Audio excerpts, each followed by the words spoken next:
Oh my goodness, the recent information that Colin Moriarty has shared on Sacred Symbols about Concord pictures this game and paints this game in a way that is even above my wildest imagination. Look, I've been crapping on Concord for over a year now, going back to that burger trailer. We had been throwing out the number of the game potentially losing $150, $200 million. There's really no solid source to attach that figure to, but generally speaking, for a game of that scale coming from first party, 200 million was the number that a lot of people were gravitating towards. I had thought maybe it would be closer to 150, given that I didn't imagine that the resources put towards a Last of Us Part 2, a Ghost of Tsushima, although those games are single player oriented, would be in a game like Concord from a brand new studio. How about this absolutely insane information that Colin Moriarty has shared, that there has been $400 million sunk into the development of Concord. Now, bear in mind, Concord was a game that was worked on for a lengthy period of time prior to Sony's acquisition and creation of Firewalk as a studio to finish the development of Concord. But it's also said that Sony at the very least spent $200 million on it, and that's on top of the money already spent on the game from other sources, and that potentially being $200 million, but totally $400 million was spent on Concord, and the game was in a state to be shown in Q1 of 2023, and when it was shown in Q1 of 2023, it was said to be in such a laughable state and a horrible shape that Sony felt the need to dunk in another $200 million to get it to a state of viability and to be in a state of actually being released. Q1 of 2023 is very important because that's only a few months before we got that burger trailer, and I had been very much questioning, why are you revealing this game prior to actually having solid footage to show? Well, if Q1 of 2023 was February or March when this game was in this alpha state of being shown, they can't make a quick enough turnaround for June of that year for the 2023 showcase to actually show you footage. All of that comes together, but because it was in such a laughable state, but Sony felt so strongly about it at the same time, Sony felt it needed to spend another $200 million to get it to that point of viability. And up until that point of Q1 of 2023, it was said that a big expense was outsourcing the game to other studios to work on. However, by the point of Q1 of 2023, two fundamental crucial elements of Concord weren't even worked on, and that includes onboarding and monetization. The whole idea of an IP like Concord and a game like Concord is, if you're gonna sink $400 million into the development of this game, you ultimately need to make money back on the back end. However, monetization at that point wasn't even worked on how they were gonna monetize the game. It was also noted, again, $400 million, and this is Sony's biggest loss ever because the game is said to have grossed about $1 million in revenue. Oh, by the way, that $1 million in revenue, they gave it all back because the game was shut down and was seen to be so terrible. It is Sony's biggest game ever from a budget standpoint that has come out. Now, that is the caveat that Colin Moriarty threw out. There are games in development right now that they've sunk over $400 million on, and that will be bigger in terms of a budget standpoint. And God forbid if one of those games is fair game, please let one of those games not be fair game, because we have a problem on our hands if they've also sunk that level of resources into fair game on top of that. Let's just throw out that potentially $400 million is sunk into fair game. You throw in Concord, that's $800 million.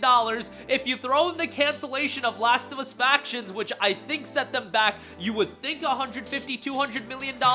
You guys, that is $1 billion of revenue in this hypothetical scenario. Throw out all of the other live service projects because they got way more than those in development and in the works that were in the works, but that's just if fair game has a level of resources allocated to it like Concord, which I don't know, but I would have never guessed Concord had this level of budget attached to it. But in that hypothetical world, that is $1 billion.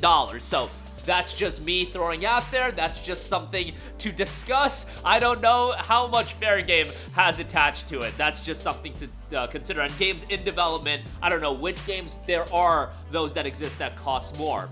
Now, why was this game realized? Why did they ultimately sink this level of money into it? Well, Moriarty explains that this game was heavily championed behind the scenes, and Concord was seen by PlayStation and upper-level executives as the future of PlayStation. And you guys, you can see the infancy of that. While it will never ultimately be realized, if you actually read the tea leaves here, they already had the prospect in place from an infancy standpoint of them evolving this IP into something so much greater than just this video game in a vacuum. They were gonna be telling weekly stories. They were gonna flesh out these characters. And why is it that Concord, of all games, has an episode on Amazon's upcoming Secret Levels series that's coming out? These extensions of existing games and these stories that are being told. Well, that's because it was referred to internally as a Star Wars-like project where they could go back to over and over again, cross-media, weekly stories, and the Secret Levels project anthology, that was only going to be scratching the surface of what they deemed Concord to ultimately be. We've already heard the stories about toxic positivity, and you couldn't say anything about the game, the character designs internally, and this was seen to be Herman Hulst's baby. He was a massive champion of the game, and when you have upper-level executives that are a massive champion of the game, even if you, as a developer, a lower-level employee, you think that you have issues with this game, if you are breeding this aura of toxic positivity, why are you gonna try to ruffle feathers? You're gonna, at that point, I would think, you're gonna do your work, you're gonna collect your paycheck, you're gonna move on with your life, and you're just gonna almost, I would imagine there were people that were laughing internally if you just see the status of this game.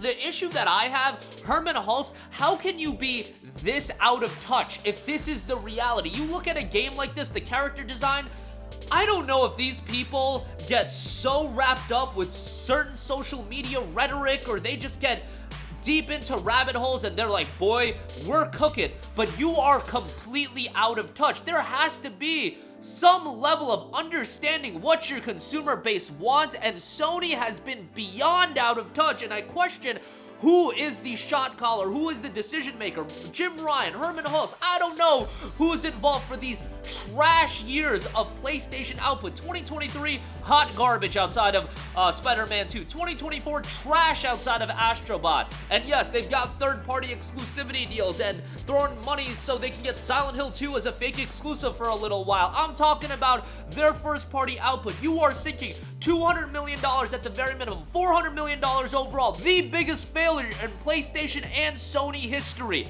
I cannot believe that this is the case. I wonder for the status of Fair Game right now. How many resources have been attached to that? And we've heard that Fair Game seemingly internally has a little bit more confidence attached to it than Concord, but this level of grandiose failure, it is just insane. And I wish there was a competitor that could come in and just check PlayStation right now, because that's what they absolutely deserve. When you misfire over and over again like this, you deserve to lose market share. Xbox just ain't in that position right now to give them that check that they so desperately need, because they'll still enjoy their heavy market share. They're just gonna have their army of bootlickers and everything is going to be fine. It would be great if it was like 2013 where PlayStation came in and immediately checked Microsoft and Xbox over the used game debacle. That just doesn't really exist anymore for Microsoft to be in a position to do that. I hope I'm wrong, and 2025 is a big year, and this upcoming state of play, man, there are rumblings that there's not going to be a heavy first-party emphasis. I don't even know if we're going to get Tsushima 2 or a new Naughty Dog project or a major first-party title in 2025. I just have so little expectations out of Sony and PlayStation these days, but what an alarming story, and really, $400 million aside, this is more of a reflection of how out of touch Sony, PlayStation, and there's a lot of other publishers like this, but how completely out of touch they are with their consumer base. How about y'all study success stories like Warhammer Space Marine 2, Black Myth Wukong, Stellar Blade, like PlayStation, y'all published Stellar Blade and that game was a big success. Study games like this, study the games that are being incredibly successful, and assess what your audience actually wants. $400 million on Concord, and we can't get a new Killzone, we can't get a Killzone 2 remaster, we can't get Ratchet Future Collection, we can't get any of the remasters and collections people want. IPs getting lost in the ether because Concord was seen as the future of PlayStation. let that sink in and let that marinate for a second. That's gonna do it for me. Let me know all of your thoughts in the comment section down below. Sound off there. Thank you for watching, and goodbye. Hey guys, we hope you enjoyed the video, and if you did, make sure to hit the subscribe button, and if you're already subscribed, do us a favor and hit the bell icon. This way you'll be notified whenever we post a new video. That's the best way to keep up with all of our uploads, and we usually try to upload 2 videos a day. And with the bell icon hit, you'll be notified whenever we do upload a video. As always, thanks for watching.